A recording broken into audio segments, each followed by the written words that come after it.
Hello, my name is Jeanette. A little bit about me is I am a first-time mom. I had my son Joshua in on December 4th of 2019. Excuse me. Um, so some plans after graduation, I plan to go to medical school and become a pediatric oncologist.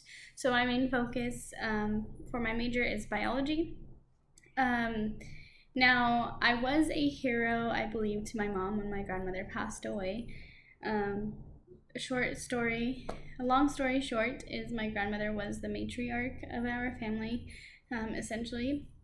And she was the only grandparent that I ever had, as well as my mom's only parent that she's ever had. So therefore, the family took a hard hit. And by family, it's just the five of us or the six of us, and it wasn't very easy to cope with it, especially for my mom. My mom had a couple of breakdowns. She still has them to this day, and it's been about 5 or 6 months since she's passed. Of course, you never get over the fact that your parents passed away. If any of you can relate, I'm sorry. That's all I can say, really. I do empathize with you, but I truly don't know how any of you guys feel. With that being said, I noticed my mom had, again, breakdowns. I noticed that, for one, she essentially lost her income because, she was working with a company to take care of my grandmother. Therefore, she was getting paid for it. And then, secondly, she lost her mom and, in retrospect, her baby, because she literally had to take care of her since she was 14. And as my grandmother got older, she became more reliant on my mom. So that means feeding, cleaning, diaper changing, bathing, anything you can think of, doctor's appointments. That meant everything. So on September 22nd, 2019 came, I saw my mom in the most vulnerable state that I've ever seen her in. And I remember vividly, she was hunched over in a chair screaming because, my grandmother passed away. And she passed away in hospice.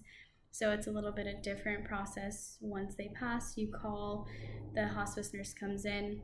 They give you some time to say goodbye. And my mom was just like, she wasn't there, but she was there. And I just remember her crying and crying and crying, and I've never seen my mom cry. She is one of the toughest people I know, and she was just crying and crying and crying and crying, and it broke my heart. A few days after my grandmother passed, she isolated herself.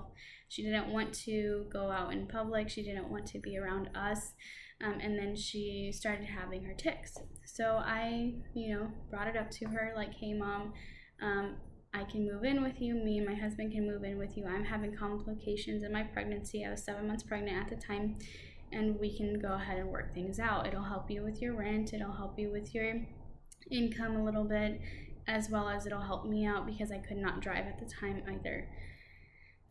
So we went ahead and moved back in with her in October, the end of October, beginning of November, and then my complications started getting worse. So with that being said, I was helping my mom as far as like cleaning, cooking, anything you can think of, just so that way she can grieve properly, as well as trying to get her out of the house. And I believe I helped my mom in that way, not only because I moved in, but as well as because I had my grandson, which she is very grateful for, and she's always wanted a grandson. So I moved in to help her manage her income. I also helped her with her mental state. And I also gave her her first grandson, which she is absolutely in love with. So my goals for communication is to get my point across in a way that is with a breeze. So not like where I'm beating around the bush or anything like that, just where it's to the point in there. Another thing is to be open-minded. I think you should be open-minded in any kind of course, but I really want to go ahead and be open-minded in this class, just so that way, I can so I can relate to other people's opinions or see other people's opinions in a different way, because I know a lot of us grow up, myself included, grow up thinking that's the way things should be and nothing different. Another goal, lastly, is to be determined to learn more.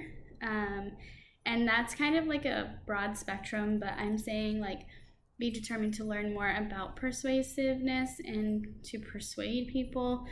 I think I can convince people really well. However, I just want to make sure that I'm doing it the right way and in a respectful way, because, you know, you can persuade anytime, but whenever you're in a class or typing it up or speaking as I am now, you may not persuade everyone. So my goal is to persuade more than just 2 people.